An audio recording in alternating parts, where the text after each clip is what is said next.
বর্তমান যুগের মহাতীর্থ দক্ষিণেশ্বর। সেখানে 100 বৎসর আগে মহাপুরুষ রামকৃষ্ণ বাস করতেন।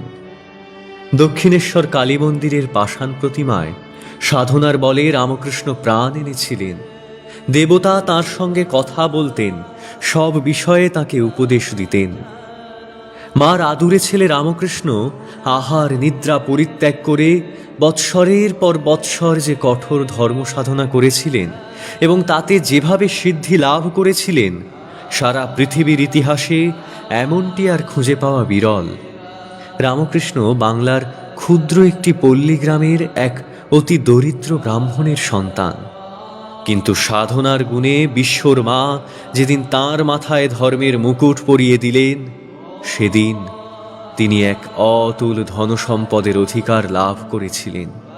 এ ধনসম্পদ টাকা পয়সা নয়, মণি মুক্তা হীরা জহরত নয়, 7 রাজার ধন মানিক নয়, তার চেয়েও বড়, তার চেয়েও দুর্লভ আধ্যাত্মিক সম্পদ, আত্মিক জ্ঞান।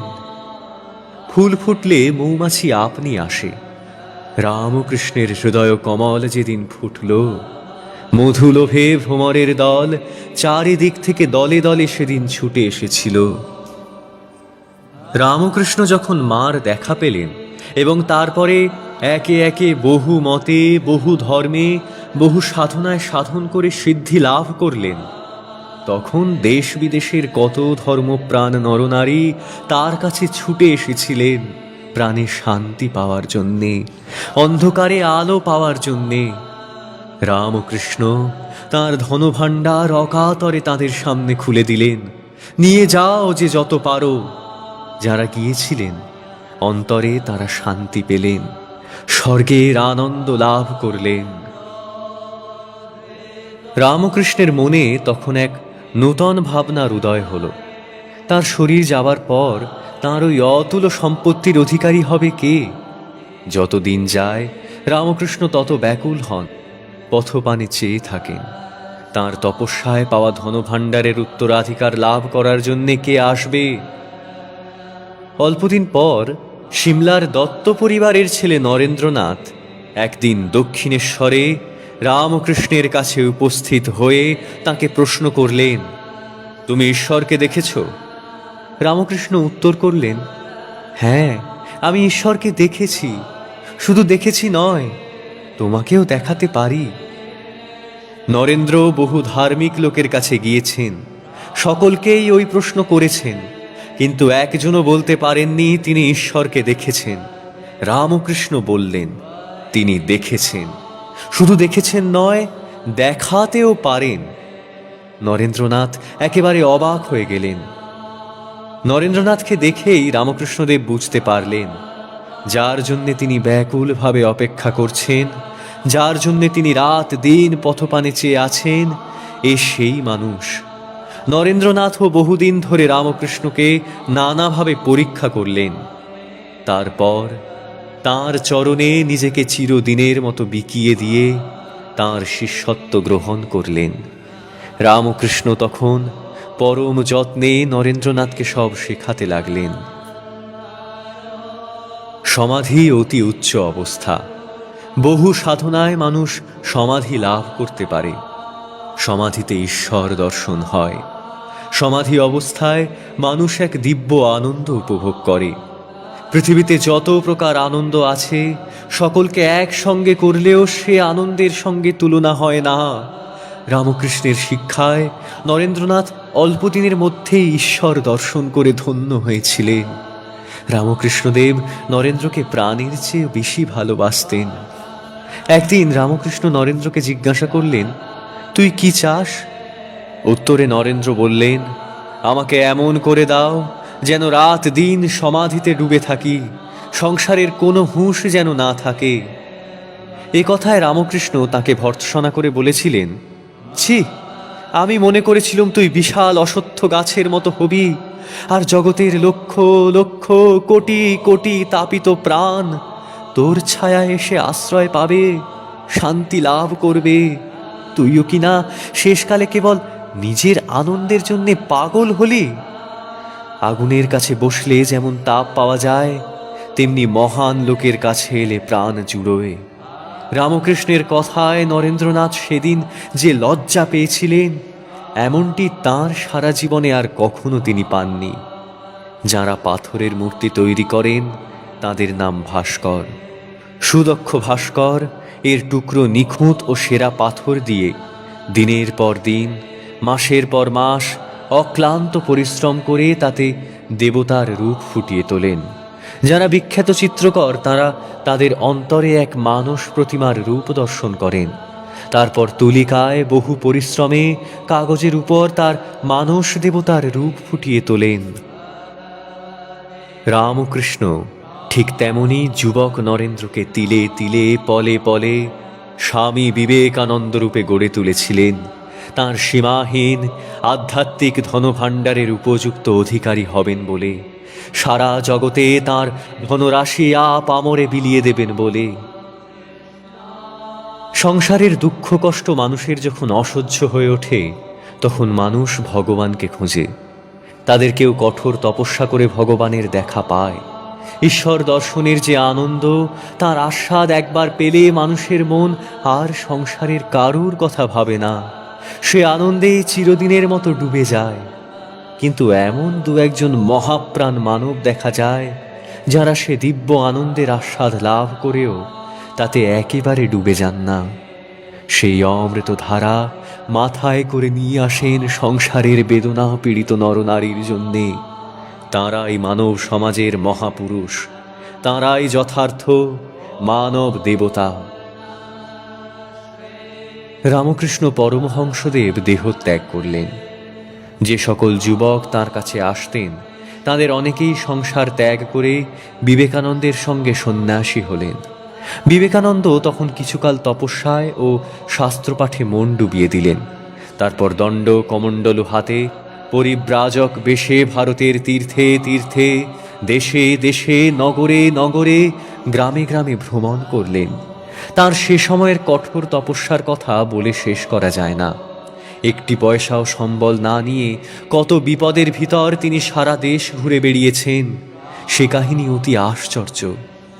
হিমালয় থেকে কুমারিকা পর্যন্ত ভ্রমণ শেষ করে কন্যাকুমারীতে এক সন্ধ্যায় ভারতের শেষ পাথরখানার উপর তিনি যখন বসেছিলেন, সারা ভারতের দুঃখ দৈন্য অভাব অনাহার অজ্ঞান অন্ধকার যেন মূর্তি ধরে তার সামনে এসে দাঁড়ালো। ভারত ভ্রমণের কালে ঘরে ঘরে গ্রামে গ্রামে দুঃখের দারিদ্র্যের যে করাল ছবি তিনি দেখেছিলেন, যে সব একসঙ্গে তার হৃদয়ে এসে আঘাত করতে লাগলো। কেঁদে কেঁদে তিনি প্রার্থনা করলেন, জাগো মা, জাগো মা, ভারতের দুঃখ দারিদ্র্য দূর করো মা।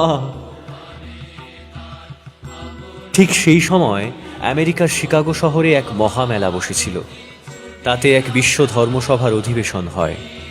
সমস্ত পৃথিবীর বড় বড় সকল ধর্মকে তাতে নিমন্ত্রণ করা হয়েছিল।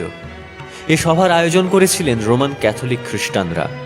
তাদের মতলব ছিল জগতের সকল ধর্মের লোককে ডেকে এনে দেখাবেন রোমান ক্যাথলিক ধর্মই সর্বাপেক্ষা শ্রেষ্ঠ, এবং তারপর খুব জোরে তাদের ধর্ম সারা পৃথিবীতে প্রচার করবেন।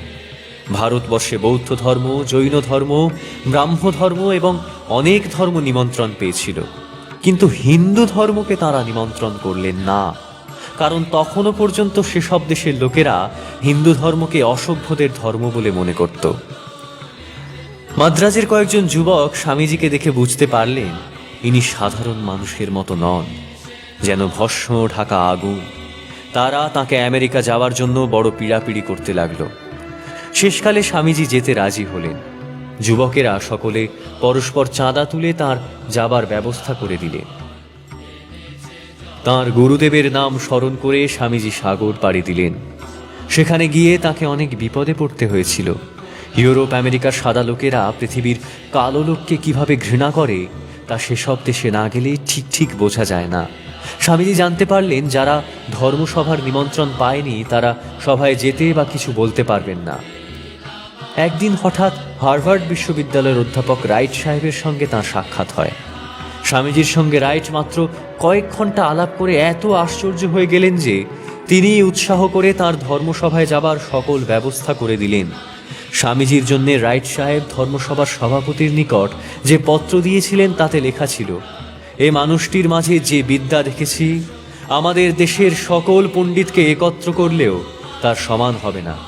Here is a man who is more learned than all our learned man put together. ধর্মসভার কাজ আরম্ভ হলো। মঞ্চের ওপর পৃথিবীর সকল বড় বড় ধর্মের বক্তারা বসেছিলেন, আর তাদের সামনে বসেছিলেন আমেরিকার বাছা বাছা শিক্ষিত 5-6 হাজার নরনারী। বক্তারা সকলেই বক্তৃতা করলেন। বক্তৃতা করতে দাঁড়িয়ে শ্রোতৃগণকে সম্বোধন করে সকলেই বললেন, হে আমেরিকার ভদ্র মহিলা ও ভদ্র মহোদয়গণ। সকলের শেষে বক্তৃতা করতে উঠলেন স্বামী বিবেকানন্দ। তিনি উঠে বললেন, হে আমার আমেরিকাবাসী ভগ্নী ও ভ্রাতাগণ, sisters and brothers of America. এই কথা কটি উচ্চারণের সঙ্গে সঙ্গে তুমুল করতালির ধ্বনি হতে লাগলো। সে আনন্দধ্বনি থামতে প্রায় 5 মিনিট লেগেছিল। তারপর স্বামীজি সকলকে ধন্যবাদ দিয়ে এবং হিন্দু ধর্ম সম্বন্ধে অল্প কটি কথা বলে তার বক্তৃতা শেষ করলেন। পরদিন শিকাগোর সমস্ত খবরের কাগজে স্বামীজির ছবি ও বক্তৃতা ছাপা হলো। সকল কাগজে লিখলে, স্বামীজির বক্তৃতায় সেদিন সকলের চেয়ে ভালো হয়েছে।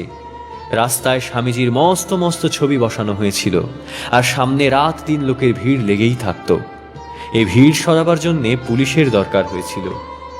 বিধাতা সেদিন বিবেকানন্দের কপালে নিজ হাতে বিজয় টিকা পরিয়ে দিলেন। অনাদৃত হিন্দু সন্তান, অজ্ঞাত ভারত মাতার সন্তান বিবেকানন্দ সেদিন বিশ্বের শ্রেষ্ঠ আসন লাভ করে হিন্দু ধর্মের ও জন্মভূমির মুখ উজ্জ্বল করলেন। সেদিনের পর স্বামীজি ধর্মসভায় আরও অনেক বক্তৃতা দিয়েছিলেন। তার কথা শুনবার জন্য এত বেশি লোক হতো যে বলবার নয়। তিনি কখনো বলেননি আমার হিন্দু ধর্মই একমাত্র সত্য ধর্ম, আর সব ধর্ম মিথ্যা। তিনি তার গুরুর জীবনে দেখেছিলেন এবং তার কাছে বিশেষ করে শিখেছিলেন, যত মত তত পথ। যত ধর্মমত জগতে আছে সবই ভগবানের কাছে যাবার এক একটি পথ, এবং সবই সত্য। হিন্দু ধর্মে মত অনেক, বহু শাখা বহু প্রশাখা, কত তার শাস্ত্র। সকলের উপর বেদ, বেদের 4 ভাগের নাম বেদান্ত। স্বামীজি আমেরিকায় এই বেদান্তের কথা বিশেষভাবে প্রচার করেছিলেন। সেসব কথায় আমেরিকাবাসীদের মনে এক অদ্ভুত পরিবর্তন এসেছিল। ইউরোপ আমেরিকার লোকেরা আজকাল শিক্ষায়, বিজ্ঞানে, কলকারখানায় খুব উন্নতি করেছে, কিন্তু ধর্ম বিষয়ে ভারত একদিন তার চেয়েও বেশি উন্নতি করেছিল। আজ বড় বড় বিজ্ঞানী গবেষণা করে তা সব সত্য বলে মেনে নিচ্ছেন, কিন্তু ভারতের সব বিষয়েই আজ অবনতি হয়েছে। এ অবনতির অবস্থায়ও ভারতের এত ধর্মভাব আছে যা জগতের আর কোথাও নাই। এখনো ভারত সমস্ত পৃথিবীকে বহু বৎসর ধরে ধর্মতত্ত্ব শেখাতে পারবে। মানুষে যা কখনো কল্পনা করেনি, স্বপ্নেও ভাবেনি, বিধাতার ইচ্ছায় তাই হলো। আমেরিকার শত শত লোক স্বামীজির ধর্মকথায় মুগ্ধ হয়ে তার শিষ্য হতে লাগলো। স্বামীজি তখন আমেরিকার নানা স্থানে ঘুরে ঘুরে বক্তৃতা করতে লাগলেন। ভারতের এ অভাবনীয় গৌরব, হিন্দু ধর্মে অপূর্ব মহিমা, স্বামীজির এই অমানসিক সফলতা দেখে আমেরিকার বহু গোঁড়া পাদ্রী ভয়ানক চটে গেল। দল বেঁধে তারা তার বিরুদ্ধে লাগলো। তাকে তারা নানাভাবে অপমানিত, অপদস্থ ও লাঞ্ছিত করবার জন্য প্রাণপণ চেষ্টা করতে লাগলো। তার নামে নানা প্রকার মিথ্যা কথা রচনা করে তারা খবরের কাগজে প্রকাশ করতে লাগলো। স্বামীজির অন্তরে ছিল পবিত্রতার জ্বলন্ত আগুন, আত্মবিশ্বাসের তড়িৎ শক্তি এবং গুরুর প্রতি অগাধ ভক্তি। স্বামীজি এসব নিন্দা কুৎসার দিকে ভ্রুক্ষেপ মাত্র না করে সিংহের মতো সারা দেশময় ভারতের বাণী, হিন্দুর ধর্মকথা বলে বেড়াতে লাগলেন। তার সফলতা, তার গৌরব দিন দিন বেড়ে চলল। 3 বৎসরের অধিক কাল তিনি আমেরিকায় ধর্মপ্রচার করে ভারতে ফিরে এলেন। ভারতের লোকেরা স্বামীজির কাজে বড়ই গৌরব, বড়ই আনন্দ বোধ করতে লাগলো। স্বামীজি যখন সিংহলের রাজধানী কলম্বোতে জাহাজ হতে নামলেন, অমনি হাজার হাজার লোক তাকে অভ্যর্থনা করে নিয়ে গেল। সিংহলের ও ভারতের 4 দিক থেকে তাঁর নিমন্ত্রণ আসতে লাগলো। তিনি সিংহলের কয়েকটি স্থান দেখে দক্ষিণ ভারতে পদার্পণ করলেন। ভারতের পূর্ব, পশ্চিম, উত্তর, দক্ষিণ সর্বত্র তাঁকে বিপুলভাবে অভ্যর্থনা ও মান দেওয়া হয়েছিল। কোনো রাজার ভাগ্যেও সে সম্মান আজ পর্যন্ত ভারতে লাভ হয়নি। অভ্যর্থনার উত্তরে তিনি ভারতের সর্বত্র যেসব বক্তৃতা করেছিলেন সেসব ভারতে বিবেকানন্দ পুস্তকে বিস্তারিতভাবে আছে। সেসব বক্তৃতায় সারা ভারতে তখন সাড়া পড়ে গিয়েছিল। কিছুদিন পর বিবেকানন্দ তাঁর সন্ন্যাসী ভাইদের নিয়ে তাঁর গুরুদেবের নামে করলেন মঠ প্রতিষ্ঠা, গঙ্গার পশ্চিম কূলে বেলুড়ে। স্বামীজি তাঁর গুরুদেবের কাছ থেকে একটি বিশেষ জিনিস পেয়েছিলেন, নরনারায়ণ সেবা। আমাদের ধর্মপুস্তকে আছে, পরমেশ্বর জীবে জীবে সারা বিশ্বে রয়েছে, প্রতিমাতেও তিনিই আছেন। সাধারণ লোক দেব ও প্রতিমার মধ্যে বা অন্যত্র কোথাও ঈশ্বরকে দেখতে পায় না। যারা খুব ভক্তিভাবে তাঁর পূজা করেন, অন্তরের ভক্তির জোরে তাঁরা তার দর্শন পান। মানুষ যদি দরিদ্র, পতিত, কাঙাল, অনাথ, রুগ্ন, আর্ত, দীন দুঃখীদের মধ্যে নারায়ণ আছেন এই বিশ্বাস করে এদের সেবা করে, তবে কালে এদের মধ্যেও সে নারায়ণ দর্শন করে ধন্য হয়। নারায়ণ সেবার জন্যে স্বামীজি করলেন রামকৃষ্ণ মঠ ও মিশনের প্রতিষ্ঠা। রামকৃষ্ণ মঠ ও মিশনের শাখা ভারতের প্রায় সর্বত্র স্থাপিত হয়েছে এবং ভারতের বাইরে ইউরোপ, আমেরিকা এবং অন্যান্য কয়েকটি দেশেও বহু আশ্রম প্রতিষ্ঠিত হয়েছে। এগুলোর ভিতর দিয়ে সমগ্র পৃথিবীর মহা কল্যাণ সাধিত হচ্ছে। দেশের যুবকরা দলে দলে স্বামীজির চরণতলে এসে গ্রহণ করলে সেবার ব্রত ও ত্যাগের দীক্ষা। আজ ভারতের যেখানেই বন্যা, মহামারী, দুর্ভিক্ষ, ভূমিকম্প, সেখানেই নরনারায়ণের সেবার জন্যে দলে দলে লোক গমন করে। তার মূলে রয়েছে স্বামী বিবেকানন্দের অনুপ্রেরণা। বিবেকানন্দের জীবনী, বিবেকানন্দের কাহিনী বলতে গেলে এক মহাভারতেও শেষ হবার নয়। চিত্রের চেয়েও তা সুন্দর, সঙ্গীতের চেয়েও মধুর, উপন্যাসের চেয়েও মনোহর, স্বপ্নের চেয়েও আশ্চর্য। তাঁর জীবনের বড় বড় ঘটনাগুলো যেমন মহৎ, ছোটগুলোও তেমনি সুন্দর। আর এসব ছোট ছোট ঘটনাগুলোই মহাপুরুষদের মহত্বের প্রকৃত প্রমাণ। বয়স 40 পূর্ণ হওয়ার আগেই তিনি শরীর ছেড়ে চলে গেছেন। মাত্র 29 বছর বয়সে শিকাগোয় তিনি সিংহবিক্রমে দাঁড়িয়েছিলেন। শিকাগোর বক্তৃতা হতে বেলুড় মঠে দেহত্যাগ পর্যন্ত এই 11 বৎসরে যে রত্নরাজি, যে ভাব রাশি তিনি সারা ভুবনে ছড়িয়ে গেছেন, সেসব আয়ত্ত করতে আমাদের বহু শতাব্দী কেটে যাবে। আমেরিকায় স্বামীজিকে নাম দিয়েছিল তুফানি সাধু, সাইক্লোনিক মঙ্ক। ঝড় যেমন চকিতে এসে উল্টে পাল্টে দিয়ে চলে যায়, তিনিও তেমনি হঠাৎ সেই দেশে গিয়ে পলকে প্রলয় কাণ্ড করে এসেছেন। নেপোলিয়নের বীরত্বের কথা আমরা জানি, আলেকজান্ডারের দিগ্বিজয় কাহিনী আমরা জানি, কিন্তু স্বামীজির বীরত্ব তার চেয়েও বড়, স্বামীজির দিগ্বিজয় তার চেয়েও গৌরবের। শীঘ্রই সে সময় আসবে যখন আমরা প্রাণে প্রাণে কথা বুঝতে পারব। প্রেম ও ভালোবাসার মধ্যে দিয়েই এসেছিল তাঁর দিগ্বিজয়। স্বামীজি যদি জগতে কোনো বস্তুকে ঘৃণা করে থাকেন, তা দুর্বলতা ও ভয়। স্বামীজির কথায় ও স্বামীজির উপদেশে আছে সূর্যের তেজ, বিদ্যুতের শক্তি, রাজার শাসন, আর আছে জননীর বিশ্ববিজয়ী প্রেম। বিবেকানন্দের বাণী শক্তির বাণী, ভয়ের, দুর্বলতার সেখানে স্থান নেই। বিবেকানন্দের কথায় ঘুমন্ত মানুষ জেগে ওঠে, মৃত পায় প্রাণ, অন্ধের চোখ ফোটে, কুঁড়ে হয় বীর। যাদের অন্তরে নিজের উন্নতির জন্যে, সমাজের উন্নতির জন্যে, দেশের উন্নতির জন্যে স্বাদ আছে, বিবেকানন্দের বাণী তাদের কাছে অমৃতের মতো। ভয়ের, দুর্বলতার, কাপুরুষতার যুগ শেষ হয়ে গেছে। নবীনের দল নব উৎসাহে, নব প্রাণে, নব আশায় আজ জেগে উঠেছে।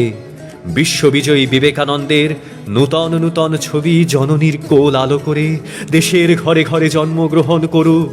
স্বর্গের চেয়েও বড়, স্বর্গের চেয়েও প্রিয় আমাদের জননী জন্মভূমির মুখে আনন্দে গৌরবে হাসি ফুটে উঠবে। মহানিশার অবসান হয়ে আমাদের জন্মভূমির আকাশ বাতাস নবীন উষার অরুণ আলোকে আলোকিত হয়ে উঠবে।